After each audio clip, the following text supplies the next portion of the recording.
Welcome to episode number 7 of the First Time Home Buyer series. My name is Jain Lindo and I'm a realtor with the Perfect House team at the Real Estate Group. And in this episode, we're going to be talking about step number 7, which is the results of submitting an offer to purchase. So in the last episode, we spoke about submitting an offer to purchase. We found the perfect house, we submitted the offer, now we have to wait and see what's next, right? So there are 3 options, 3 results that can come from submitting an offer. First one being denial. So didn't get it, unfortunately. The listing agent should respond and say, hey, thank you for submitting an offer, but we decided to go with another offer. Life goes on. It's time to get back to the search and look for the next perfect house.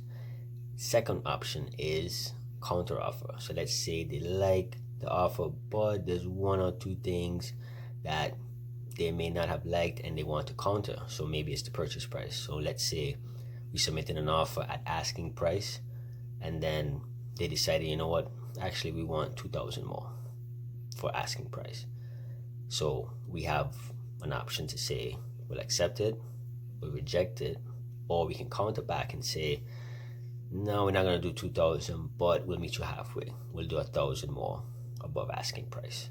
And then we can counter back and see what they say and see if they accept it, reject it, or counter back. So every time a counter offer is made, it's going to be listed in the contract with the desired changes that are requested from the buyer or the seller. And it's not final until both parties sign the contract. So you can go back and forth a few times. It can be once, and it may not even be for the purchase price. Sometimes it can be regarding the closing date. So let's say we submitted an offer to purchase to close in 30 days.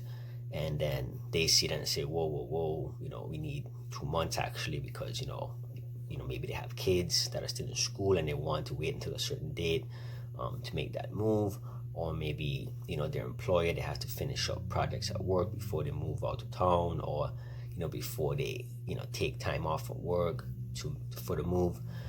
So there's different factors involved. It could be purchase price, it could be closing date, and it could be other things as well. So that's the second option. The last option is, of course, acceptance. And that's the ideal situation. That's what we hope and pray for when we submit an offer is you submit it, you get that email or text or call saying, hey, we accepted your offer, let's move forward. So in that case, nothing else needs to be done. It gets signed by both parties. It's accepted. Now your perfect house is under contract. And then we move on to the next step, which we'll talk about in the next episode. So I hope you stay tuned for that. I hope this was helpful. And again, just outlining the different results that can come from submitting an offer and then moving on to the next step once your home is under contract, if it gets accepted. If you're watching this on YouTube, please hit the subscribe button. Really appreciate it. If you're watching this on Instagram, hit the like button, share it, leave a comment. Any feedback that you may have, I would appreciate it. If you're watching this on Facebook, if you can like, share, comment, any feedback is appreciated. If you have any questions, send me an email, DM me on IG or Facebook.